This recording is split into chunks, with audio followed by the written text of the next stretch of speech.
உங்களுக்கு கூட தெரியல நிறைய பேருக்கு. சரி, சொல்லுங்க. ஆண்டவர் நம்ம ஜெபிக்கிறது கர்த்தர் செஞ்சா அதுக்கு பேர் சாதாரண அற்புதம். சொல்லுங்க, ஜெபிக்கிறது செஞ்சா அது சாதாரண அற்புதம். நம்ம ஜெபிக்காதது நம்முடைய வாழ்க்கையில் நடந்தா அதுக்கு பேர் தான் கிரகிக்க முடியாத அற்புதம். ஆமாவா? கை தட்டுறவங்களை மட்டும் ஆசீர்வதிங்க இயேசுப்பா. எங்க கிராமத்துல நானும் பக்கா கிராமத்துல எங்க ஆத்தூர்ல ஒரு அக்கா வந்துட்டு இருக்காங்க. ஆத்தூர் எங்க கள்ளக்குறிச்சி, என்னோட சொந்த கிராமம். கள்ளக்குறிச்சி பக்கத்துல ஒரு கிராமத்துல நாங்க பிறந்தேன். எங்க கிராமத்துல எங்க பாட்டிங்களாம் எங்களுக்கு சின்ன வயசா இருக்கும்போது கதை சொல்லி கொடுப்பாங்க. என்ன கதைனா, ஏறு ஓட்டுற மாமாவுக்கு எண்ணி வைங்க, சும்மா இருக்கிற மாமாவுக்கு. உங்க ஊர்ல எனக்கு கதை தெரியுமா? சரி, இப்ப நான் ஒரு சொல்றேன். இப்ப யாரெல்லாம் ஆமீன் அல்லேலூயா சொல்லி ஆக்டிவா இருக்கிறாங்களோ அவங்கள ஆசீர்வதிங்க. சும்மா இருக்கிறவங்களுக்கு சத்தமா சொல்லுங்க, சும்மா இருக்கிறவங்களுக்கு சூடு வேணுமா? சூடு வேணும்னா ஆண்டவரை பாடு. ரெடியா? நான் எதிர்பார்க்கிறது நடந்தா அதுக்கு பெயர் சாதாரண அற்புதம். எதிர்பார்க்காதது என்னுடைய வாழ்க்கையில் நடந்தா அதுக்கு பெயர் கிரகிக்க முடியாத அற்புதம். ஆமென், ஆமென். சத்தமா சொல்லணும். அதாவது எங்க அம்மா பிறந்ததுக்கு அப்புறம் என்ன செலக்ட் பண்ணியிருந்தாருன்னா அதுக்கு பேரு சாதாரண அற்புதம். ஆமென். எங்க அம்மா பிறந்ததுக்கு அப்புறம் என்ன செலக்ட் பண்ணியிருந்தாருன்னா, நான் பிறக்க வேணுன்றதுக்காகவே எங்க அம்மாவை செலக்ட் பண்ணாரு பாருங்க. இதுக்கு பேர் கிரகிக்க முடியாத அற்புதம். நல்ல கையை தட்டி, நல்ல கையை தட்டி, நல்ல கையை தட்டி. கை கட்ட மாட்டீங்களா? நிறைய பேர்ல இப்ப கை தட்டுறவங்களை மட்டும் ஆசீர்வதிச்சிருங்க. கை தட்டாம சும்மா வச்சிருக்கோட ஆசீர்வாதத்தை எடுத்து பக்கத்துல நல்ல நல்ல நல்ல நல்ல நல்ல கையை தட்டி, நல்ல கையை தட்டி. ஹalleluya! சத்தமா சொல்லுங்க, ஹalleluya! இங்க இயேசு வந்திருக்கிறார். கேட்கல இன்னும் சத்தமா நம்புறீங்களா? ஏசப்பா இந்த உலகத்துல எத்தனை வருஷம் ஊழியம் செஞ்சார் தெரியுமா? 33 வருஷம் ஊழியம் செஞ்சார். அப்படியா? 3 வருஷம். சூப்பர். அந்த பாப்பாக்காக நல்லா, அந்த அக்காக்காக அக்கா பாப்பா ஏதோ ஒன்று கை தருங்க, சகோதரிக்காக கை தருங்க. இப்போ எந்த பேருக்கு தெரியும் ஏசப்பா 3 வருஷம் செஞ்ச ஊழிய காலகட்டத்துல ஏசப்பா செஞ்ச முதல் அற்புதம் என்ன தெரியுமா? என்ன அற்புதம்? சூப்பர், வேற லெவல். இல்லைங்களா? கானா ஒரு கல்யாணத்துல, அப்படின்னா கானா ஊர்னு ஒரு ஊரு. அந்த ஊர்ல திராட்சை ரசத்தை தண்ணீர் என்ன பண்ணாரு? திராட்சை ரசமாய்.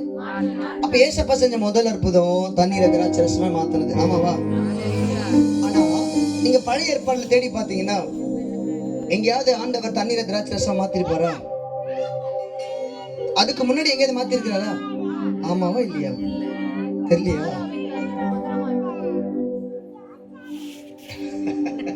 தண்ணியை திராட்சை ரசமா அதுக்கு முன்னாடி மாத்திருக்காரா? சொல்லுங்க, இல்ல. ஆமென். அப்படின்னா இப்படி சொல்றேன், ஏசப்பா ஊழியத்துக்கு வந்து செஞ்ச முதல் அற்புதம் என்னன்னா யாருக்குமே செய்யாத புது அற்புதம். புரியல தானே? புரிஞ்ச ஆமென் சொல்லிருப்பீங்க. புரியல, எல்லாரையும் புரிஞ்சுக்க முடியாது. ரொம்ப ஷார்ப்பா இருப்பவங்கள தான் புரிஞ்சுக்க முடியாது. சரிங்களா? இப்ப எத்தனை பேருக்கு புரிஞ்சிச்சு? இப்போ ஏசப்பா செஞ்ச முதல் அற்புதம் யாருக்குமே செய்யாத புது அற்புதம். சொன்ன பாருங்க, நல்ல ஆமென் சொல்லுங்க. எனக்கு என்ன பழக்கம்னா இந்த மாதிரி ரெஸ்பான்ஸ் பண்ணி பேசினதான் பழக்கம். நானே பேசிட்டு போறது எனக்கும் பிடிக்காது. அதனால கொஞ்சம் நீங்க எல்லாம் பேசி, சரியா? ரெடியா? சொல்லுங்க, ஏசப்பா செஞ்ச முதல் அற்புதம். பக்கத்துல கைப்பிடிச்சு சொல்லுங்க, பக்கத்துல கைப்பிடிச்சு குளிக்க சொல்லுங்க. ஏசப்பா செஞ்ச முதல் அற்புதம் யாருக்குமே செய்யாத புது அற்புதம். உங்க வாழ்க்கையில ஏசப்பா செய்ய போற முதல் அற்புதம் இந்த 7வது வருஷத்துல உங்க வாழ்க்கையில கத்த செய்ய போகிற முதல் அற்புதம். இது வரைக்கும் நீங்க கேள்விப்படாத புது அற்புதமா இருக்க போகிறது. அதுக்கு பெயர் தான் கிரகிக்க முடியாது. கையை தட்டுறவங்களுக்கு மட்டும் செய்யுங்கப்பா, கையை தட்டாதவங்களுக்கு செய்யாதீங்க. ஹalleluya! ஆமாவா? சொல்லுங்க, ஏசப்பா செஞ்ச முதல் அற்புதம் யாருக்குமே செய்யாத. இப்படி கேட்குறேன், எத்தனை பேர் இயேசு நேசிக்கிறீங்க? உண்மையா எனக்கு ஏசப்பா ரொம்ப பிடிக்குன்றவங்க கையை உயர்த்தி காட்ட போகும். உண்மையா பிடிக்கிறவங்க பிடிக்குமா, பொய்யா பிடிக்குமா? சரி, இப்படி சொல்றேன், எங்க அப்பாவை விட எனக்கு ஏசப்பா ரொம்ப பிடிக்குன்றவங்க கை தூக்காதவங்களாம் பிடிக்காது. அப்படிதானே? நம்ம எங்க அம்மாவை விட எனக்கு ஏசப்பா ரொம்ப பிடிக்கும். என் கணவரை விட எனக்கு ஏசப்பா ரொம்ப பிடிக்கும். இதுக்கு மட்டும் நல்லா தூக்கி தெரியும். என்னுடைய மனைவியை விட எனக்கு ஏசப்பா ரொம்ப பிடிக்கும். எங்க ஆளுங்களாம் யோசிச்சு தூக்குறாங்க. நைட் சாப்பாடு போடுவாங்களா, போட மாட்டாங்களா? இல்ல நான் பெற்றெடுத்த பிள்ளைகளை விட எனக்கு ஏசப்பா ரொம்ப பிடிக்குன்றவங்க. ஏன் எனக்கு ஏசப்பா ரொம்ப பிடிக்கும் அப்படின்னா, இவங்களால செய்ய முடியாதத எனக்காக ஏசப்பா சிலுவையில செய்து முடித்தார். ஆமென். இப்ப யோவான் எழுதின சுவிசேஷ புத்தகம் எல்லாரும் திருப்பி கொள்ளுங்க பார்க்கலாம். அதனுடைய 11வது அதிகாரத்துல எத்தனை பேருக்கு சீக்கிரமா முடிச்சிடணும்? சீக்கிரமா முடிச்சுன்றவங்க கையை உயர்த்துங்க பார்க்கலாம். மனசுக்கு எப்படியா சொல்ல முடியும்ல? எத்தனை பேருக்கு லேட்டா முடிக்கணும்? உண்மையாக சும்மா வரலாம். சரி, இப்போ நைட் பிளைட் தான் நிற்க முடியும். நான் 4 மணி நேரம் டிராவல் 3 மணி நேரம் டிராவல் பண்ணி வந்திருக்கிறேன். சரி, கத்து நல்லவர். வாசிக்கலாமா? யோவான் 11 அதிகாரம் அதோடைய 1வது வசனத்தை வாசிக்கலாமா? மரியாளும் அவன் சகோதரியாகிய மார்த்தாலும் இருந்த பெத்தானியா கிராமத்துல நல்லா கவனிங்க. இப்போ ஒரு கிராமம் இருக்கிறது. அந்த கிராமத்தோட பெயர் பெத்தானியா. சொல்லுங்க, கிராமத்தோட பெயர் சத்தமா சொல்லுங்களேன். இந்த கிராமத்துல லாசரு, மரியா, மார்த்தாள் இந்த 3 பேரை உள்ளடக்கிய ஒரு குடும்பம். யாராவது இருக்கிறாங்க அந்த ஊர்ல? சத்தமா சொல்லுங்க, யாரும் இருக்கா? லாசரு, ஆமா, மார்த்தாள். இவங்க எந்த கிராமத்துல வாழ்றாங்க? பெத்தானியா கிராமத்துல. ஆமா தானே? அடுத்து 2வது வசனத்தை படிங்களேன். நல்லா கவனிங்க. இந்த குடும்பம் எப்படிப்பட்ட குடும்பம் அப்படின்னா, கர்த்தருக்கு பரிமள தைலங்களை பூசி தன் தலைமயிரினால் கர்த்தருடைய பாதங்களை துடைத்தவள் அந்த மரியாளே. ஆமென். இப்ப இந்த குடும்பம் எப்படிப்பட்ட குடும்பம் அப்படின்னா, இந்த மரியாள் ஏசப்பாவுடைய பாதத்துல பரிமள தைலங்களை ஊற்றி தன்னுடைய தலைமயிரை எடுத்து என்ன பண்றாங்களாம், அந்த அளவுக்கு இயேசு மேல தீராத லவ், அந்த அளவுக்கு இயேசு மேல பயங்கர அன்பு. ஆமென். யாராவது பழைய ஏற்பாடுல கர்த்தருடைய பாதத்தை தன்னுடைய தலைமையில தொடச்சிருக்காங்களா? யாரு? ஐயோ, யாருமே தொடச்சது இல்லை. ஆமென். யாருமே செய்யாத அளவுக்கு, அதாவது யாருமே நேசிக்க முடியாத அளவுக்கு இந்த மரியாள் நம்ம இயேசுவை நேசிக்கிறாங்க. ஆமென். கை தட்டுற உறக்கம் நல்லா. ஹல்லேலூயா. இப்ப அப்படியே அதே அதிகாரத்துடைய 5வது வசனத்தை படிங்களேன். இயேசு மார்த்தாளிடத்திலும் அதாவது மற்றவங்க நேசிக்க முடியாத அளவுக்கு இந்த குடும்பம் இயேசுவை நேசிக்கிற குடும்பம். எப்பெல்லாம் இயேசுப்பா பெத்தானியாக்கு வந்தாரோ அப்பெல்லாம் இந்த வீட்டுக்குள்ள தான் சாப்பிடுவார். ஆமென். இந்த வீட்டுல தான் தங்குவார், இந்த வீட்டுல தான் ரெஸ்ட் எடுப்பார். அப்படிதானே? படிச்சு உங்களுக்கு தெரியும். இன்னொரு வசனம் போடப்பட்டிருக்கிறது, இயேசு மரியாளிடத்திலும் மார்த்தாளிடத்திலும் அவன் சகோதரனாகிய லாசரிடத்திலும் எப்படி இருக்காரா? சொல்லுங்க, எப்படி இருக்காரா? எனக்கு எப்படி எல்லாரும் விட எனக்கு இயேசு ரொம்ப பிடிக்குமோ, அதை விட 1000 மடங்கு அதிகம் இயேசுக்கு என்ன ரொம்ப பிடிக்கும். ஆமாவா? நம்புறீங்களா? அன்னைக்கு அந்த பெத்தானியா கிராமத்துல இந்த மரியாள் மார்த்தாள் குடும்பத்து மேல இயேசுக்கு பயங்கர அன்பு. ஆமென். உங்க கிராமத்தோட பேர் என்னது? ஓடலூரா? ஓடலூர். எப்படி சொல்றேன்? இந்த ஓடலூர் கிராமத்திலேயே நான் தான் இயேசு அதிகமா நேசிக்கிறேன், எங்க குடும்பம் தான் அதிகமா நேசிக்கிறேன். எத்தனை பேர் கை தூக்கி சொல்லுவீங்க? அவன் கை தூக்காதவங்க நேசிக்கிற அப்படித்தானே? இயேசுப்பா நீங்க பார்த்துருக்கீங்க. சொல்றேன், நீங்க இயேசுவை நேசிக்கிறத விட இந்த ஓடலூர் கிராமத்துல உங்களை இயேசுப்பா ரொம்ப நேசிக்கிறாருன்னா எத்தனை பேர் கை தூக்குவீங்க? ஆமென். நானும் இயேசுவை நேசிக்கிறேன். இயேசு என்ன? எத்தனை பேருக்கு இதுல சந்தேகமே இல்லை? எதிர்த்துல 100 இயேசு கிறிஸ்து மட்டும்தான் இருக்கு. நானும் இயேசுவை லவ் பண்றையா, அவரையும் நேசிக்கிறார். ஆமென். இப்போ பைபிள்ல இன்னொரு வசனம் இருக்கிறது, சிங்கக்குட்டிகள் தாட்சி அடைந்து பட்டினியே கிடக்கும் கர்த்தரை தேடுகிற பிள்ளைகளுக்கு. இந்த அளவுக்கு நேசிக்கிற குடும்பம், இந்த அளவுக்கு இந்த குடும்பமும் இயேசு மேல அன்பா இருக்கு, ஏசப்பாவும் இந்த குடும்பத்து மேல. அப்ப இந்த குடும்பம் எவ்வளவு ஹாப்பியா இருக்கணும்ல? ஆமா தானே? ஆனா இங்க என்ன நடக்குதுன்னா, அவன் சகோதரனாகிய லாசரு, ஆண்டவரே இந்த அளவுக்கு உங்க மேல பயங்கரமா நேசிக்கிற ஒரு குடும்பத்துல ஒரு குறைவும் வராத நீங்க தான் பாதுகாக்கணும். ஆனா எதுக்கு அப்படிப்பட்ட குடும்பத்துல வியாதி? ஆமா தானே? ஆமாவா இல்லையா? இந்த குடும்பமும் இயேசுவை நேசிக்கிறாங்களா இல்லையா? ஏசப்பாவும் இந்த குடும்பத்தை அதிகமா நேசிக்கிறார். ஆமாவா இல்லையா? சொல்லுங்க, நானும் இயேசுவை நேசிக்கிறேன், இயேசுவை நான் அதிகமா நேசிக்கிறேன். எனக்கு தெரியும் எனக்கு இயேசு ரொம்ப நேசிக்கிறேன். ஏன் தெரியுமா? நான் இயேசுவை நேசிக்கிறேன்றதுக்கான அடையாளமா இது வரைக்கும் ஒண்ணுமே பண்ணல. ஆமென். ஆனா அவர் என்ன நேசிக்கிறேன்றதுக்கு அடையாளமாய் எல்லாவற்றையும் செய்து முடிச்சிட்டார். கையை தட்டி ஆமென். இதுக்கு மேல அவர் நேசிக்கிறேன்றதை ப்ரூவ் பண்ண முடியாது. இயேசு ரொம்ப நேசிக்கிறார்.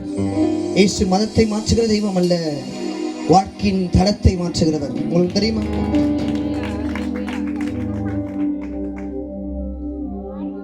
எப்போ இந்த ஏசப்பா மண்ணை எடுத்து பசைஞ்சு தன்னுடைய ஜீவ சுவாசத்தை நம்முடைய நாசில ஊதினாரோ அப்பொழுது எனக்குள் அவர் வாழ்கிறார், காற்றாய் வாழ்கிறார். ஆமென். ஆமாவா? இந்த அளவுக்கு நேசிக்கிற குடும்பத்து மேல நான் படிக்கும் போது கேட்கிறேன், ஆண்டவரே இந்த அளவுக்கு நேசிக்கிற ஒரு குடும்பத்துல இருந்து ஒரு குறையும் இல்லாம தான் பாதுகாக்கணும். இன்னொன்று போடப்பட்டிருக்குது, கர்த்தரை நம்புகிறவன். ஆனா ஏன் வியாதி? ஆமா தானே? பாருங்களேன், 3வது வசனத்தை வாசிங்களேன். அப்பொழுது அவனுடைய சகோதரிகள் ஆண்டவரே நீர் சிநேகிக்கிறவன் வியாதியா இருக்கிறான் என்று சொல்ல அவரிடத்தில் ஆள் அனுப்பினார்கள். இப்ப நார்மலா ஒருத்தவங்களுக்கு வியாதி வந்துச்சுன்னா யார்கிட்ட தான் போகணும்? அதான நியாயம் இல்ல? ஆனா இவங்க டாக்டர்கிட்ட போல இயேசு கிட்ட போறாங்க. இவங்களுடைய பார்வையில டாக்டரை விட பெரியவர் இயேசு. அக்கா சொன்னாங்க பாருங்க, இயேசு மேலதான் நம்பிக்கை, அந்த அபிஷேகம் தான் என்ன வாழ வச்சது. ஆமென். ஆமாவா? டாக்டர் மேல இருக்கிற நம்பிக்கை விட எனக்கு இயேசு மேலதான் நம்பிக்கை. இந்த குடும்பத்துக்கு இயேசு மேல நம்பிக்கை. இந்த குடும்பத்துக்கு ஒரு பெரிய எதிர்பார்ப்பு என்னன்னா, ஒருவேளை சொல்றதுக்கு ஆள் அனுப்புறாங்க, ஐயா லாசருன்னு ஒருத்தன் வியாதியா இருக்கான்னு சொல்லல, நீங்க யாரை நேசிக்கிறீங்களோ, நீ சிநேகிக்கிற லாசரு வியாதியா இருக்கிற அப்படிதான் சொல்லி அனுப்புறல. நீங்க யாரை நேசிக்கிறீங்களோ, யார் மேல அன்பு வச்சிருக்கிறீங்களோ, யார் மேல பெரிய திட்டம் வச்சிருக்கிறீங்களோ அவனுக்கு வியாதிப்பா. ஆமென். இந்த வார்த்தையை உடைக்குது இல்ல? ஆமாவா இல்லையா? ஆமாவா இல்லையா? நீங்க யாரை நேசிக்கிறீங்களோ அவங்களுக்கு வியாதி. மற்றவங்களுக்கு நம்மளால ஒன்றும் நமக்கு எதுவும் ஆகாது. ஆனா நம்முடைய ரத்த சம்பந்தப்பட்டவங்களுக்கு ஏதாவது ஒண்ணு கண்டிப்பா என்ன நடக்கும்? ஆமா தானே? அந்த மாதிரி தான் நீ சிநேகிக்கிற லாசரு வியாதியா இருக்கிறான். பாருங்களேன், இந்த வார்த்தை கேட்டு ஏசப்பா உடனே வருவார் நினைச்சேன். ஆனா என்ன பண்றாரு? ரொம்ப சத்தமா சொல்லுங்க, ரொம்ப லேட் பண்றாரு. அப்படிதானே? ஏசு லேட் பண்றதுக்கு காரணம், ஏசு வெயிட் பண்ண வைக்கிறதுக்கு காரணம், வெயிட் அற்புதங்களை செய்ய போகிறார். நல்ல கையை தட்டி சொல்லுங்க, என் தாய் உருவாகும் முன்னே என் கருவை கண்டீரையா, என் பெயர் உருவாகும் முன்னே. நல்ல கையை தட்டணும்.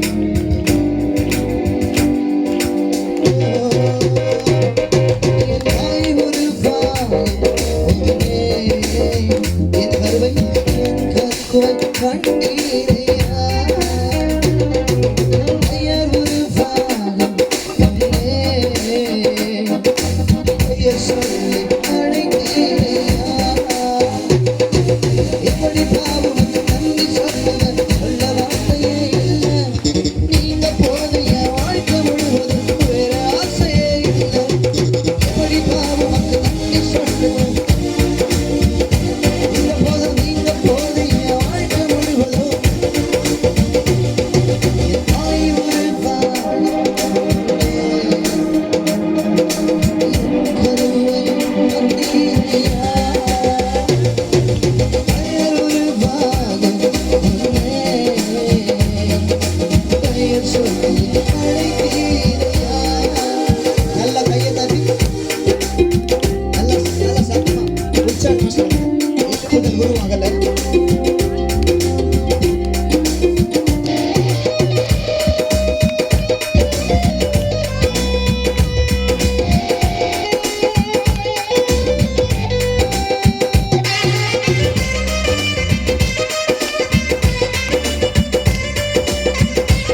ஆண்டவர் யாரை ரொம்ப நேசிக்கிறாரோ அவங்களுடைய வாழ்க்கையில கர்த்தர் கிரகிக்க முடியாத அற்புதங்களை செய்வார்.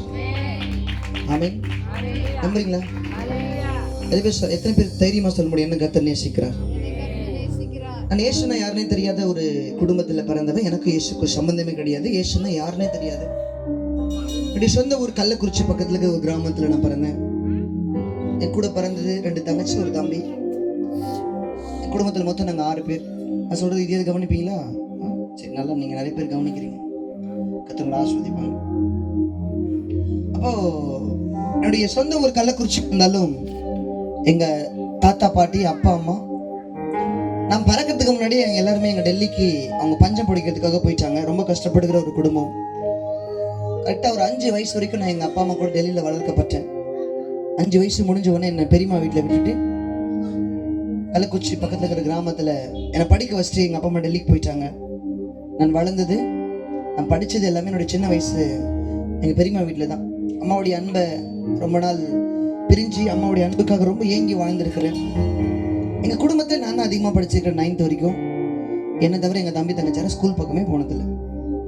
தெரியும் இல்லையா, அம்மா வீட்டில் வளர்றதுக்கும் மற்றவங்க வீட்டில் வளர்றதுக்கும் ஒரு வித்தியாசம். அவங்க பசங்க ஒரு மாதிரி ட்ரீட் பண்ணுவாங்க, எங்களை ஒரு மாதிரி ட்ரீட் பண்ணுவாங்க. அம்மா தானே, நான் சொல்கிறது புரியுதா? இப்போ கிராமத்தில் மாடு இருக்கும், கிராமத்தில் வாழ்கிறவங்க மாடு வச்சுருப்பாங்க. ஸோ எனக்குன்னு பிரித்து கொடுத்த வேலை என்னென்னா, மாடு மேய்க்கணும், மாட்டு சாணி அள்ளணும். மாடு மேய்ச்சி தான் சோறு போடுவாங்க. மாட்டு சாணி எல்லாம் தான் ஒரு டம்ளர் கூழ் கொடுப்பாங்க. பழைய சாதம், அதுவும் ரேஷன் வச்ச சாதம். கிராமத்தில் ரொம்ப கஷ்டம், சாப்பாட்டுக்கே ரொம்ப கஷ்டம். கிராமத்து ஜனங்களுக்கு, அந்த காலத்துக்கு ஜனங்களுக்குலாம் தெரியும், ரொம்ப கஷ்டப்பட்டு இந்த ரேஷன் அரிசி கவர்மெண்ட்டில் போடுவாங்க தெரியுமா, ரேஷன் கடை. அந்த அரிசியில் தான் நிறைய பேர் வாழ்க்கை என்ன பண்ணுச்சு. ஸோ அப்படி தான் எங்களுடைய வாழ்க்கையும் நடந்துச்சு. என்னைக்காவது மாடு மேய்க்க போகல, இல்லை என்னைக்காவது மாட்டு சாணி அல்ல அப்படின்னா அன்றைக்கி எனக்கு சோறு போட மாட்டாங்க, ஒரு டம்ளர் கூடும் கொடுக்க மாட்டாங்க. பக்கத்து வீட்டில் போயிட்டு கரெக்டாக அந்த அந்த சாப்பாடு வரிச்ச தண்ணி இருக்குது தெரியுமா, கஞ்சி தண்ணி, அந்த கஞ்சி தண்ணி எனக்கு தருவாங்களா அப்படி சொல்லி ஏக்கத்தோடு பார்த்துருந்த டம்ளர் எடுத்துகிட்டு போய் அவங்க வாசலில் நின்று நாட்கள் இருக்கிறது. அப்படியே அந்த கஞ்சி தண்ணி கொடுத்தாலும் அதில் கொஞ்சமாக சோறு போட்டு கொடுப்பாங்களான்னு சொல்லி ஏக்கத்தோடு காத்திருந்த நாட்கள் இருக்கிறது. அந்த தெருவுலையே வேஸ்ட்டாக போகிற சாப்பாடு எல்லாமே, கீழே கொட்டுற சாப்பாடு எல்லாமே கீழே கொட்டுறதுக்கு முன்னாடி எங்கிட்ட தான் கேட்பாங்க, நீ சாப்பிட்றியாப்பா அப்படி கேட்பாங்க. நமக்கு சோறு தானே முக்கியம். என்னோட வேலை மாடு மேய்க்கணும், மாட்டு சாணி அள்ளணும், மாட்டுக்கு தண்ணி வைக்கணும், மாட்டுக்கு தவிடு வைக்கணும், மாட்டுக்கு புண்ணாக்கு வைக்கணும். புண்ணாக்கு தெரியுமா? டே புண்ணாக்கு அப்படின்னு சொல்லி திட்டுவாங்களா? அது இல்லை, புண்ணாக்குன்றது மாடு சாப்பிட்றது. புண்ணாக்கு அப்படின்றது வெறும் சக்கை தான், அப்படிதானே? கலர் கலராக இருக்கும். எள்ளு புண்ணாக்கு ஒரு கலர் இருக்கும், தேங்காய் புண்ணாக்கு ஒரு கலர் இருக்கும். எல்லாம் புண்ணாக்கு சாப்பிட்டு இருக்கிறீங்க? சாப்பிட்டவங்க மட்டும் கை தூங்க பார்ப்போம். இந்த புண்ணாக்கு வந்து வெறும் சக்கை தான். ஆனால் அந்த சக்கை எங்களுக்கு கிடைச்சாங்க, நாங்கள் சக்கை போடுவோம். யார் இது வரைக்கும் சாப்பிட்டது இல்லை புண்ணாக்கு? இது வரைக்கும் நான் சாப்பிட்டது இல்லை அப்படின்னு கை வைத்து கட்டுப்போம். உண்மையாக சாப்பிட்டது இல்லை நீங்களா? அப்படியா? சரி, மீட்டிங் முடிஞ்சோன்னே ஸ்விக்கியில் ஆர்டர் பண்ணுங்க, உங்கள் வீட்டுக்கு வரும். 1 kg புண்ணாக்கு பை 1 get 1. நாங்களாம் புண்ணாக்கு சாப்பிட்டு தான் வளர்ந்தோம் சின்ன வயசில். அந்த புண்ணாக்கு அதிகமாக சாப்பிட்டதுல மாடு என்னடா பண்ணுன்னு கேட்பாங்க. ஸோ அந்த மாதிரி ரொம்ப கஷ்டப்பட்டு வருஷத்துக்கு வரும்போது தான் எங்கள் அப்பா அம்மா எங்களை பார்க்க டெல்லியிலேருந்து வருவாங்க. வரும்போதெல்லாம் சொல்லுவாங்க, நான் தான்ப்பா உங்கள் அம்மான்னு சொல்லுவாங்க. நான் தான்ப்பா உங்கள் அம்மா. இன்னைக்கு இருக்கிற மாதிரி ஃபோன் கால், வீடியோ கால், வாட்ஸ்அப்பில் கிடையாது. லெட்டர் மூலியமாக தான் நாங்கள் பேசிப்போம். அந்த லெட்டரில் அன்பும் பண்பும் பாசமும் நிறைந்த ஆர்வீர் அம்மா அப்பா இவர்களுக்கு எழுதுவது என்னவென்றால், நான் இங்கு நலம், நீங்கள் அங்கு நலமா, இப்படிக்க முடிய அன்பு மகன். இந்த வார்த்தை கேள்விப்பட்டிருக்கீங்களா? எல்லாம் கேள்விப்பட்டிருக்கீங்க, அன்பும் பண்பும். இப்ப இருக்கிற பிள்ளைகளுக்கு இது வந்து கெட்ட வார்த்தை மாதிரி தெரியும், ஆனா இது பாசமான வார்த்தைகள். ஆமென். நல்லா இருக்கீங்களாமா? நான் லெட்டர் எழுதி அவங்க நல்லா இருக்கான்னு பதில் எழுதுறதுக்கு கிட்டத்தட்ட 20 நாள் ஆயிடும். ஸோ ரொம்ப கஷ்டப்பட்டு நான் ஸ்கூல் போனதுக்கான மெயின் காரணமே, அந்த ஸ்கூலில் சாப்பாடு போடுவாங்க தெரியுமா, அந்த சாப்பாடு வாங்கி சாப்பிட்றதுக்காக தான் நான் ஸ்கூல் போவேன். பார்த்தீங்கன்னா இந்த ஸ்கூல் சாப்பாடில் எந்த டேஸ்ட்டுமே இருக்காது, ஆனால் பசி மட்டும் ஆறும். எல்லாம் சாப்பிட்டீங்க ஸ்கூல் சாப்பாடு. ஒரு தட்டை எடுத்துகிட்டு போய் பேக்கில் வச்சு, மஞ்சள் பை தான் எங்களுடைய பேக். சில நேரத்தில் அந்த ஸ்கூல் சாப்பாடில் புழு இருக்கும், வண்டு இருக்கும், எது இருந்தாலும் தூக்கி ஓரமாக போட்டு நமக்கு சோறு தான் முக்கியம். ஏன்னா நம்ம வந்து ருசிக்காக சாப்பிட்ற ஆள் இல்லை, பசிக்காக எதை கொடுத்தாலும் என்ன பண்ணிடுவோம். ஆமென். ஆமென்.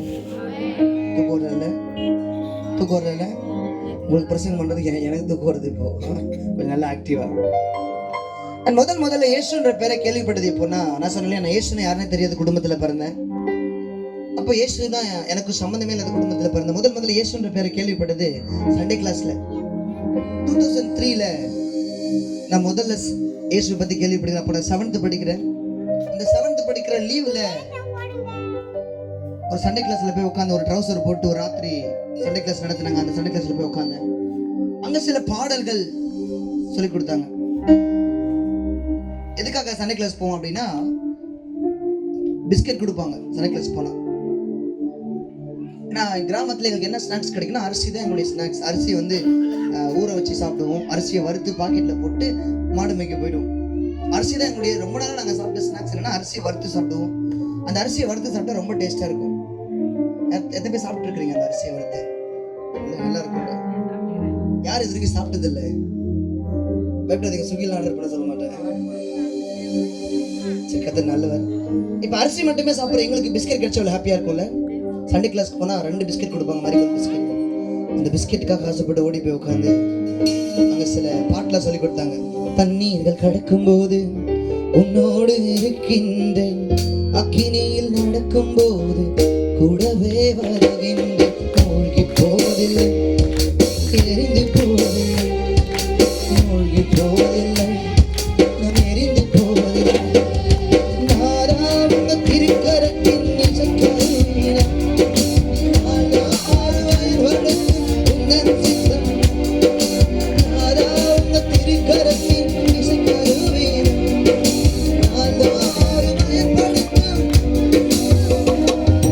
உனக்கு ஒருவர் இருக்கிறார், உன்னை விசாரிக்க துடிக்கிறார், உன்னையும் என்னையும் இயேசு நேசிக்கிறார், நம்மை உள்ளம் கைகளில் வரைந்திருக்கிறார், நம்மை உள்ளம் கைகளில் வரைந்திருக்கிறார்.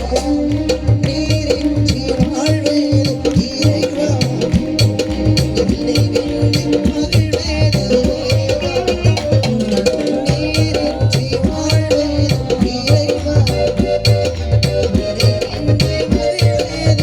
இறைவா, இந்த பாட்டு எல்லாமே எனக்கு சண்டே கிளாஸ் சொல்லி கொடுத்த பாட்டு. சண்டே கிளாஸ்ல பிஸ்கெட்டுக்காக தான் போனேன். திரும்ப சொல்றேன், எனக்கு இயேசுனா யாருன்னே தெரியாது. இயேசுக்கு எனக்கு சம்மந்தமே கிடையாது. பிஸ்கெட்டுக்காக ஓடி போய் சண்டே கிளாஸ்ல உட்காந்தேன்னா, சண்டே கிளாஸ் எடுக்கிற டீச்சர் கேட்டாங்க, யாரெல்லாம் இயேசுக்காக வாழ போறீங்க? இப்போ நான் கை தூக்கி சொன்னேன், நான் வாழ்றேன் இயேசுக்காக அப்படி சொன்னேன். அப்பதான் பிஸ்கெட் கொடுப்பாங்க. நான் கை தூக்குனது பிஸ்கெட்டுக்காக தான். ஆனா கை தூக்குன இடம் ஏசப்போடைய சமூகத்துல. என் நாமத்தை அவன் அறிந்திருக்கிறபடினால அவனை உயர்ந்த இடத்துல வைத்தேன். ஆமென். அடிக்கடி சொல்லுவேன், நான் படிச்சதால உயர்ந்தவன் அல்ல, இயேசுவை பிடிச்சதால உயர்ந்தவன். கையை தட்டாதீங்க, கையை ஒழித்து சொல்லுங்க பார்க்கலாம். நான் நினைச்சது என்னன்னா, ஏதோ சண்டே கிளாஸ்ல பிஸ்கெட் கொடுக்குறாங்க, அதனாலதான் என் வந்து சண்டே கிளாஸ்ல உட்காந்து நான் நினைச்சேன். ஆனா சில நாட்களுக்கு அப்புறமா தான் புரிஞ்சிச்சு, நான் சண்டே கிளாஸ்ல உட்கார்ந்தது தற்செயலா அல்ல, என் மேல வச்ச தரிசனம்.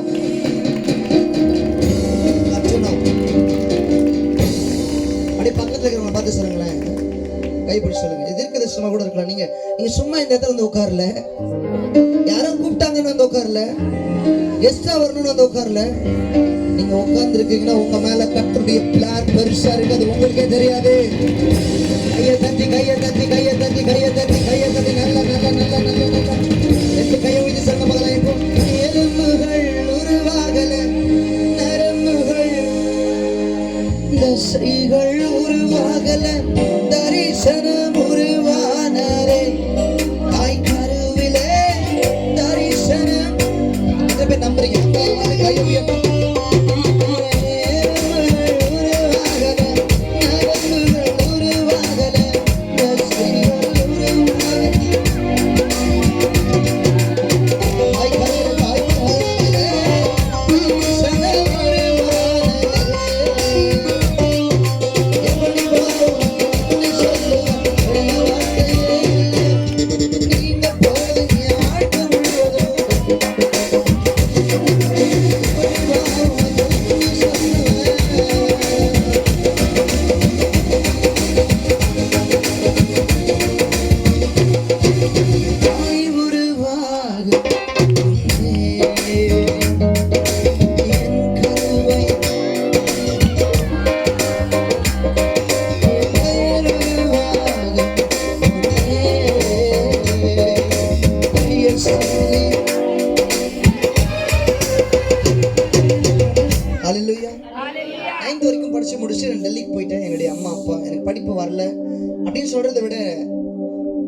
படிப்புக்காகவும் சாப்பாட்டுக்காகவும் ரொம்ப ஏங்கினதால இதுக்கப்புறம் நம்ம படிப்பு வேண்டாம், நம்ம டெல்லிக்கே போயிடலாம்னு சொல்லி எங்கள் அப்பா அம்மா கூட டெல்லிக்கு போயிட்டேன்.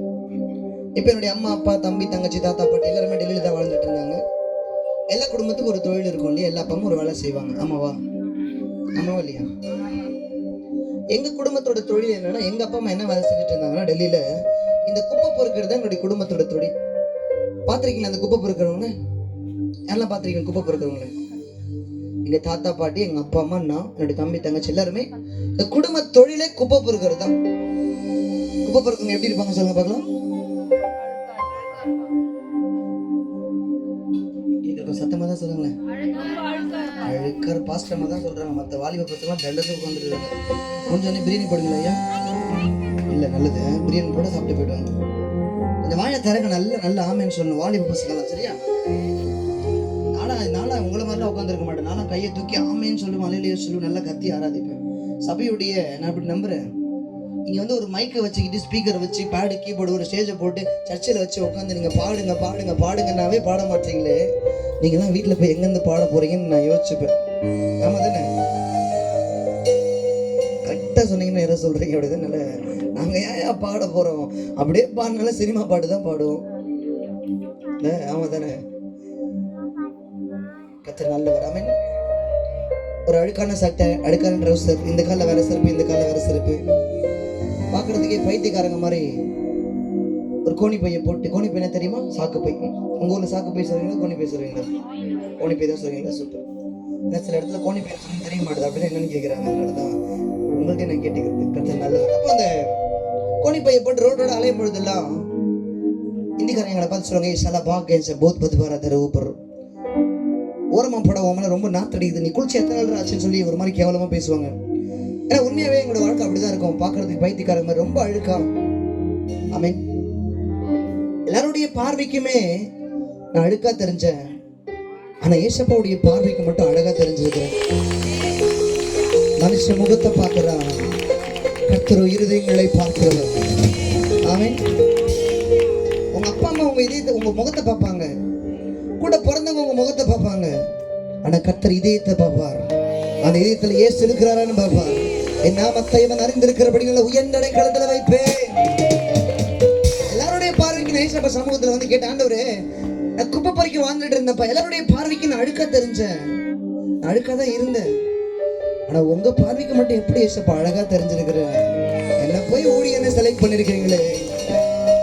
ஆமென். அதனால என்னுடைய பாடல் வரிகள்ல இப்படி ஒரு வரியை போட்டிருந்தேன். குழந்தை அழகா பாடினாங்கல்ல, அந்த குழந்தைக்கு நல்ல கையை தட்டி. உலகத்தின் பார்வையிலே நான் அழுக்காக இருந்தேன் ஐயா, உந்தனின் பார்வையில் மட்டும் அழகாக. உலகத்தின் பார்வையிலே நான் அழுக்காக இருந்தேன் ஐயா, உந்தனின் பார்வையில் மட்டும் அழகாக.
மதிக்கிற அளவுக்கு என் வாழ்க்கையின் தரத்தை கர்த்தர் உயர்த்துவார். நம்மளுடைய தெய்வம். ஹalleluya. எங்களுக்கு நல்ல வீடுலாம் கிடையாது. நாங்கள் வாழ்ந்தது கூடாரத்தில் தான் வாழ்ந்தோம். கூடாரம் தெரியுமா? அந்த கூடாரத்தில் பார்த்தீங்கன்னா ஹால், பெட்ரூம், கிச்சன் எதுவுமே இருக்காது. லைட்டு, ஃபேனு, டிவி எதுவுமே இருக்காது. ஒரு ஊருக்கு ஓரமாக ஒரு மைதானத்தில் எல்லா குப்பையுமே ஒரு இடத்துல கூட்டுவாங்க. அந்த குப்பை கொட்டுறதுக்கு பக்கத்தில் தான் எங்களுடைய அந்த கூடாரம். நான் என்னோட தம்பி தங்கச்சிலாம் வெளியில தான் படுத்திருப்போம். காலையில் எழுந்து பார்க்கும்போது அந்த மைதானத்தில் இருக்கிற அத்தனை புழுதியுமே எங்கள் மேலே தான் இருக்கும். அத்தனை டஸ்ட்டுமே எங்கள் மேலே தான் இருக்கும். ஃபுல்லாக அழுக்காக இருக்கும். அப்படி ஃபுல்லாக புழுதியாக இருக்கும். அப்படி எல்லாத்தையும் தட்டி விட்டுட்டு அந்த கோணிப்பையை ஷோல்டரில் போட்டுட்டு அப்படியே குப்பை பொறுக்கிறதுக்கு போயிடுவோம். ரட்சிக்கப்படுறதுக்கு அப்புறம் பைபிளில் ஒரு வசனத்தை பார்க்குறேன். அவர் சிறியவனை புழுதிலிருந்து எடுக்கிறாராம், எளியவனை குப்பையில் எடுத்து உயர்க்கிறாராம். நல்ல ஆண்டவர்ல எத்தனையோ தெய்வங்களை நான் தேடி போயிருக்கிறேன். நான் தேடாத ஒரே ஒரு தெய்வம் ஆண்டவராகிய இயேசு கிறிஸ்து என்ன தேடி. திரும்ப சொல்றேன், இயேசு மதத்தை மாற்றுகிற தெய்வம் அல்ல, ஒரு மனிதனுடைய வாழ்வின் தரத்தை மாற்றுகிற தெய்வம். ஆமாவா? சொல்லுவாங்க இல்லையா, ஆளும் வளரணும் அறிவு வளரணும்னு சொல்லுவாங்க இல்லையா. எனக்கு இந்த அறிவு வளர்ந்துச்சே இல்லையோ, இந்த சண்டே கிளாஸ்ல பிஸ்கெட் கொடுத்து சொல்லி கொடுத்த ஏசப்பா என்ன அறியாமலே வளர ஆரம்பிக்கிறார். ஆமீன். வராதுல்ல? நான் இயேசுவை ஏற்றுக்கொண்டது சண்டே கிளாஸ்ல பிஸ்கெட்டுக்காக ஓடி போய் உட்காந்து. இங்க யாராவது சண்டே கிளாஸ் எடுக்கிற டீச்சர் இருக்கீங்களா? 2 பேர் 3 பேர்ல 3 பேர் நல்லா கையை தூக்கி எல்லாம் ஆமீன் நல்ல உற்சாகமா சொல்லும்போது கண்டுபிடிச்சீங்களா? கண்டிப்பா ஊழியம் செய்வீங்க. எனக்கு தெரியும், நேசிக்கிறவங்க மட்டும்தான் ஊழியம் செய்வாங்க. ஊழியம் செய்கிறவங்க மட்டும் தான் ஆமீன் இல்லையா எல்லாம் சொல்லுவாங்க. நீங்கள் சும்மா உட்காந்துருக்கிறத பார்த்து கண்டுபிடிச்சிருக்கலாம் நான் நேசிக்கிறேன்னு சும்மா சொல்கிறீங்கன்னு. ஆமாம். இந்த சண்டே கிளாஸ் டீச்சருக்காக நல்ல கையை தட்டலாமா? நான் சொல்லுவேன், பாஸ்டர் செய்கிற ஊழியத்தை விட ரொம்ப பவர்ஃபுல்லான மினிஸ்ட்ரி சண்டே கிளாஸ் பிள்ளைங்க செய்கிற ஊழியம். ஆமீன் சொல்லணும் சத்தமாக. ஏன்னா உங்கள் சண்டே கிளாஸ்க்குள்ள தான் கர்த்தர் அடுத்த ஆரோன் பாலாவை மறைச்சு வச்சிருக்காரு.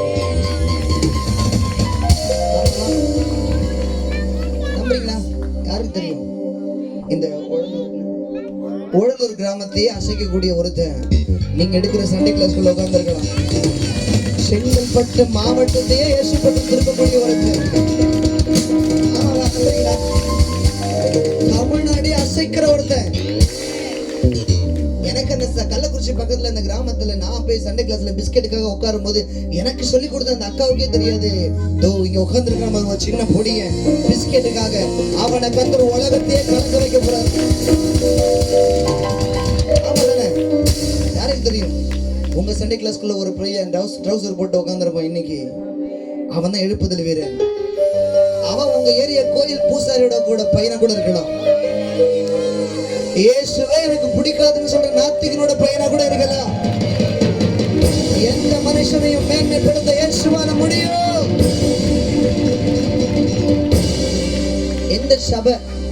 எந்த சபையில சண்டே கிளாஸ் ஊழியத்துக்கு முக்கியத்துவம் கொடுக்குறாங்களோ, எந்த சபையில நிறைய சண்டே கிளாஸ் டீச்சர் இருக்கிறாங்களோ, அந்த சபையுடைய வளர்ச்சியை யாராலையும் தடுக்க முடியாது.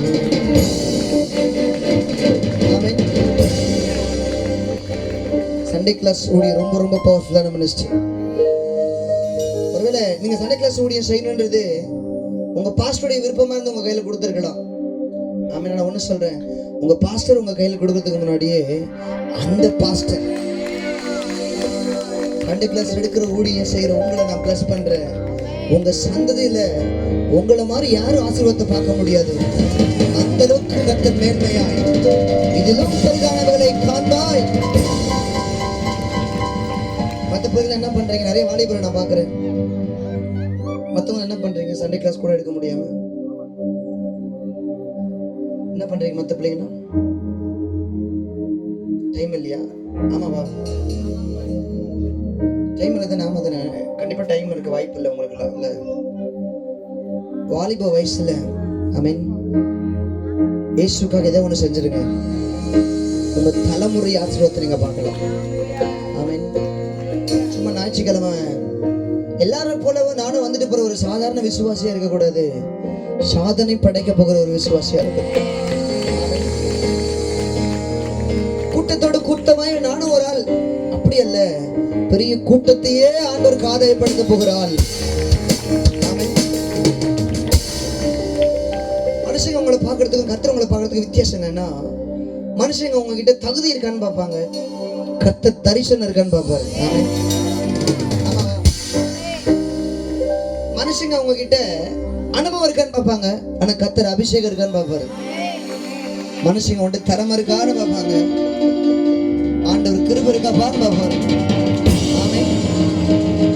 மனுஷங்க உங்ககிட்ட படிப்பு இருக்கான்னு பார்ப்பாங்க. ஆமென். ஹல்லேலூயா. அவர் உங்ககிட்ட இயேசுக்காக ஏதாவது ஒன்று செய்யற துடிப்பு இருக்கான்னு பார்ப்பாரு. தெரியுமா? நம்மலாம் 1000ல் ஒருத்தவெல்லாம் இல்ல, கோடியில ஒருத்தவன்.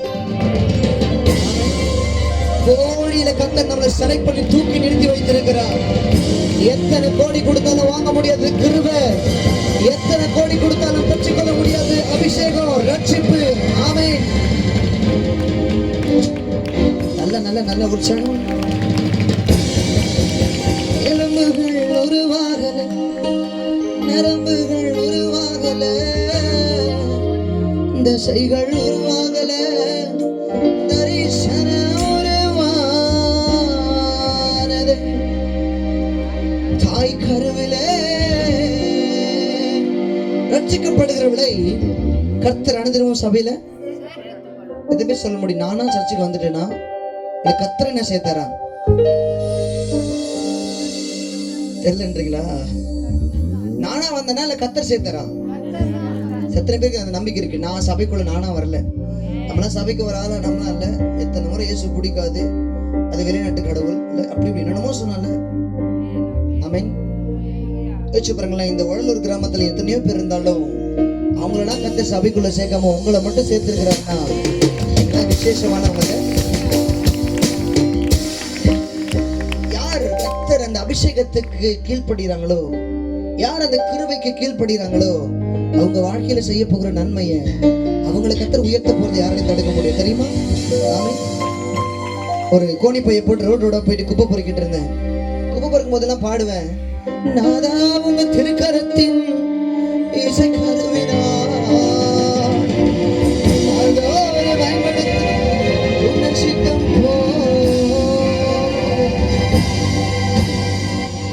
இந்த பாட்டை பாடின இடம் சபையில இல்ல, குப்பை பொறுக்கிற இடத்துல. உங்களுக்கு தெரியுமா, நீங்க எங்க இருந்து பாடினாலும் உங்க பாடல் ஆசையா கேட்கிற ஒருத்தர் இருக்கிறார்.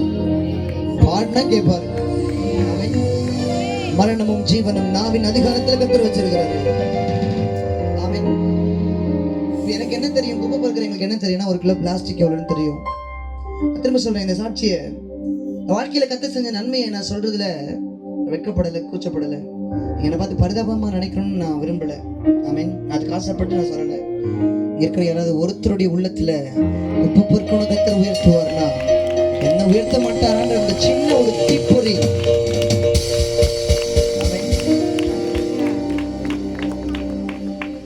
அது பற்றி பிடிக்காதா அப்படின்னு ஒரு ஏக்கம். ஆமென். அதான் ஒரு ஊழியக்காரருடைய ஏக்கமும். ஊழியக்காரங்க எல்லாத்தையும் ஊழியத்தை விட்டுட்டு ஊழியம் செய்யறதுக்கு காரணம் என்ன தெரியுமா? நான் பெருசா பார்க்கிற எல்லாவற்றையும் விட என் அழைப்பு பெருசுயா. ஆமென். எல்லாரையும் கர்த்தர் அழைக்க மாட்டார். கர்த்தர் எல்லாரையுமே நேசிக்கிறார். ஆமென். ஆனா சிலரை மட்டும்தான் நம்புறாரு. உங்களுக்கு தெரியுமா? அந்த சிலர் லிஸ்ட்ல நீங்க எல்லாம் இருக்கிறீங்க. எல்லாரையுமே கர்த்தர் நேசிக்கிறாரு, என்ன மட்டும்தான் ஏன் நம்புறாரு. ஆமென். ஒரு நேரத்துல ஹோட்டல்ல போய் வேலை கேட்டிருக்கேன், பாத்திரம் கழுவுற வேலை. அந்த ஹோட்டல்ல பாத்திரம் கழுவு கூட தகுதியில ரிஜெக்ட் பண்ணிட்டாங்க என்ன. ஆனா ஆண்டவர்கிட்ட சொல்லுவேன், ஆண்டவரே ஹோட்டல்ல பாத்திரம் கழுவு கூட தகுதி இல்லாத என்ன நீங்க பயன்படுத்துகிற பாத்திரமா மாத்திருக்கிறீங்களே இயேசுவா, எப்படிப்பா உங்களுக்கு நன்றி சொல்லுவேன். ஆமென். 1 கிலோ பிளாஸ்டிக் எவ்வளவுன்னு தெரியும், 1 கிலோ இரும்பு எவ்வளவுன்னு தெரியும், ஒரு பாட்டிலோட விலை எவ்வளவுன்னு தெரியும். குப்பைகளுக்கு அதான் தெரியும். ஆனா என்னுடைய விலை எவ்வளவு இயேசுவாக்கு தெரியும். ஆமென். ரொம்ப கேவலமா இருக்கும், ரொம்ப கலீஜா இருக்கும் குப்பை, நாத்தடிக்கும்.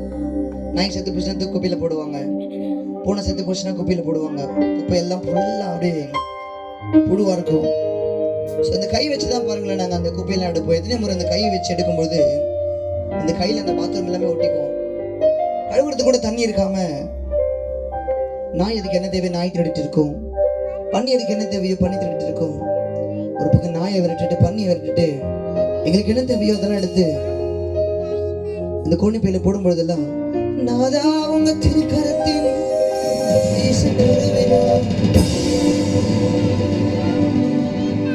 வாழ்க்கை ரொம்ப சீப்பான வாழ்க்கை தெரியுமா? சீப்பான வாழ்க்கையா வாழ்ந்த என்ன இன்னைக்கு ஒவ்வொரு நாளைக்கு ஒரு இடத்துல சீப் கெஸ்ட் வந்து கொண்டு போறோம்.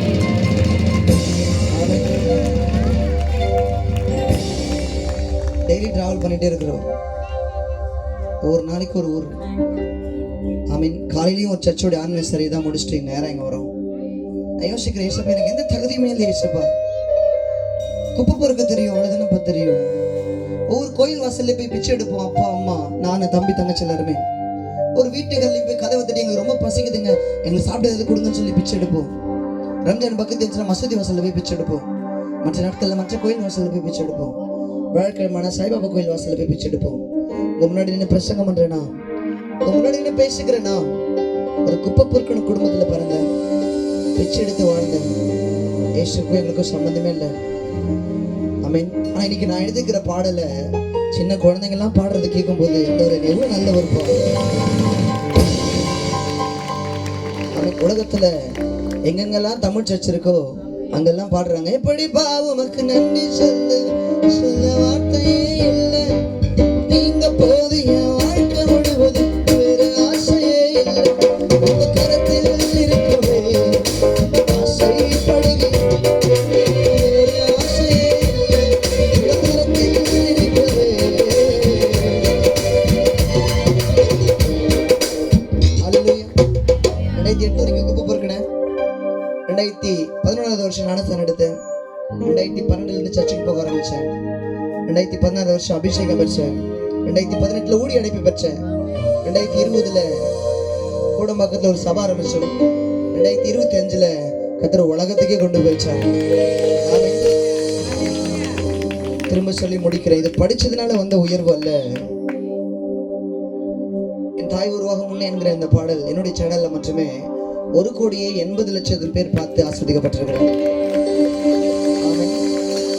ஒரு காலத்தில் தெருக்கோடியில வாழ்ந்த என்ன இன்னைக்கு கர்த்தர் கோடிகளுக்கு ஆசீர்வாதம் மாற்றிருக்கிறார்.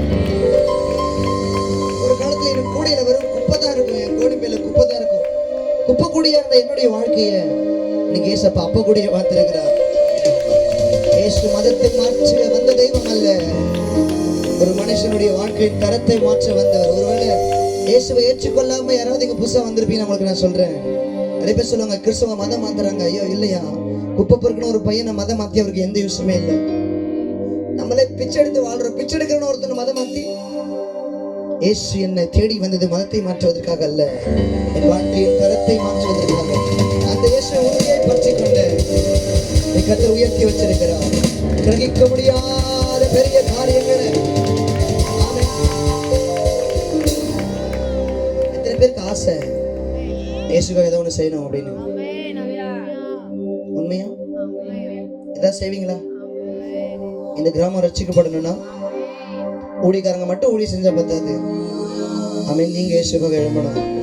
இந்த பக்கத்தில் ஒரு எழுப்புதல் வரணும்னா நீங்க இயேசுக்காக எழும்பணும். திரும்ப ஒரே வார்த்தைப்படி நான் சொல்லி முடிக்கிறேன். கர்த்தர் ஒரு பெரிய கூட்டத்தை தேடல, ஆனா பெரிய கூட்டத்தை உருவாக்க ஒன்ன தேடுகிறார். அப்படி கண்ண மூடி எல்லாரும் கண்ண மூடி எல்லாருமே கண்ண மூடுங்க. எல்லாரும் கண்ண மூடுங்க. உங்களுக்காக ஜெபிச்சு முடிக்க போற ஒருவேளை நான் பேசின இந்த சாட்சி, இந்த வார்த்தைகள் உங்க உள்ளத்துல தொட்டிருக்கும்னா இந்த ஆராதனையில இயேசுக்காக வாழ்றேன் கேட்கிறேன். யாருக்காவது இந்த சண்டே கிளாஸ் ஊழியத்தை பத்தி நான் சொன்னேன். சண்டே கிளாஸ் ஊழியம் தான் ஊழியக்காரனை உருவாக்கிச்சுன்னு இருக்கிற வாலிப தம்பி தங்கச்சிக்குள்ள உள்ளத்துல ஏதாவது ஒண்ணு அப்படின்னா அந்த சண்டே கிளாஸ் ஊழியத்தை நானும் செய்யணும் அப்படின்ற எண்ணம் யாருக்காவது வந்துச்சா? அப்படி யாருக்காவது வந்திருந்தா கையை தூக்கி காட்டலாம். கர்த்தர் பார்க்கிறாரு, நல்ல கையை தூக்கி காட்டலாம். ஆமென். பிபிஎஸ் வரப்போகுது, ஒரு அறுவடை நாள் வரப்போகிறது. நம்ம எல்லாம் ஒன்று சேர்ந்தா கண்டிப்பா செங்கல்பட்டு மாவட்டம் இயேசுவின் சொந்தமா மாறிடும். நீங்க விட்டுட்டீங்க அப்படின்னா, நீங்க இன்னைக்கு இந்த சின்ன பசங்களை நீங்க விட்டுட்டீங்க அப்படின்னா பிசாசு அவனை கஞ்சாவுக்கும் போதைக்கும், ஆமா தானே, உண்மை தானே, அதுக்கு இன்னைக்கு அடிமையாக்கிறதுக்கு பிசாசு ரெடியா இருக்கிறான். பிசாசு அவனை கஞ்சாவுக்கு போதைக்கு அடிமையாக்கி அவன் வாழ்க்கையை கெடுத்து செயலுக்குள்ள அனுப்புறதுக்கு முன்னாடி இயேசு பத்தி சொல்லிடுங்க. அவன் வாழ்க்கையை கண்டிப்பா இயேசு மாற்றிடுவார். அவன் குடும்பம் நல்லா இருக்கும். எத்தனையோ அம்மா அப்பாவுடைய கண்ணீரை என் புள்ள மாற மாட்டா, கஞ்சா வந்த போதிலிருந்து விடுதலையாக முடியலையா? ஏன் அப்படின்னா சண்டே கிளாஸ்ல சபை செய்யாம போனதை பிசாசு செஞ்சுட்டான். சபையில் இருக்கிற வாலிப பிள்ளைங்க செய்யவும் போயிட்டாங்க. பிசாசு இன்னைக்கு அந்த வாலிப பிள்ளைகளுக்கு சபையினுடைய தூண்களுக்கு நான் ஒரு சவால் விடுறேன். நீங்க இயேசுக்காக நின்னீங்கன்னா கர்த்தர் உங்களுக்காக நிற்பார். எத்தனை பேர் நிக்க ரெடி? உண்மையா அப்படி யாராவது இருக்கீங்கன்னா உங்களுக்காக நான் ஜெபிக்க 5 நிமிஷம் நான் உங்களுக்காக ஜெபிக்க விரும்புகிறேன். அந்த பிள்ளைங்க மட்டும் அப்படி எழுப்பி நிற்கலாமா? ஆண்டவரே, நானும் சண்டே கிளாஸ் எங்கள் சபை கூட சேர்ந்து சண்டே கிளாஸ் எடுக்க போகிறேன், சண்டே கிளாஸ் ஊழியம் செய்ய போகிறேன். தைரியமா எழுப்பி இல்லைங்க, யோசிக்க வேண்டாம்.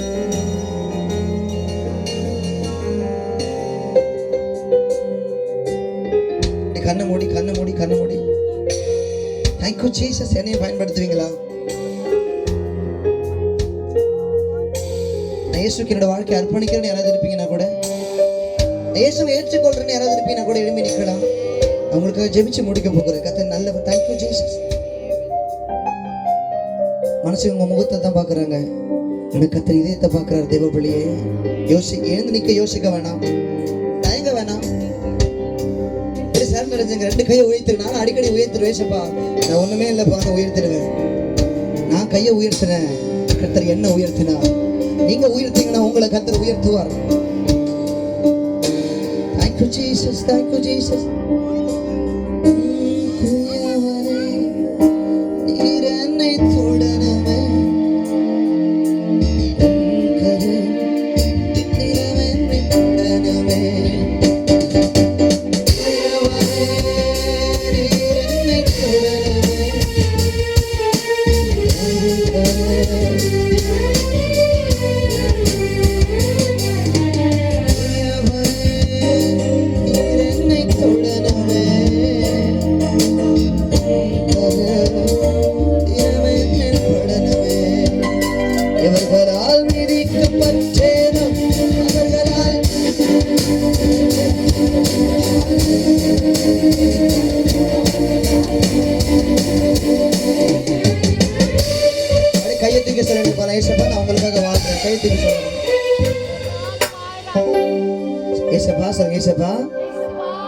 சத்தமா சொல்லுங்க, ஏசப்பா.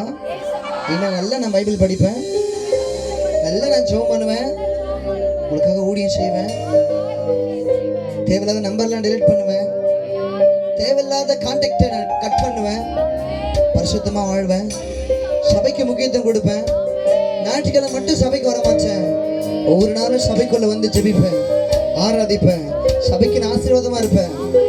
பிள்ளை உடனே சொல்லி முடிக்கிறேன். குப்பை பொறுக்கிற ஒரு பையனை கர்த்தர் பயன்படுத்துவார், உங்களை விட்டுருவாரா? உங்களை அதோட சூப்பராக பயன்படுத்துவார்ல. கையை வீழ்த்தி இந்த ஒரு வார்த்தை மட்டும் சொல்லிடுங்களேன். உமக்காகத்தான் வாழ்கிறேன். Thank you Jesus.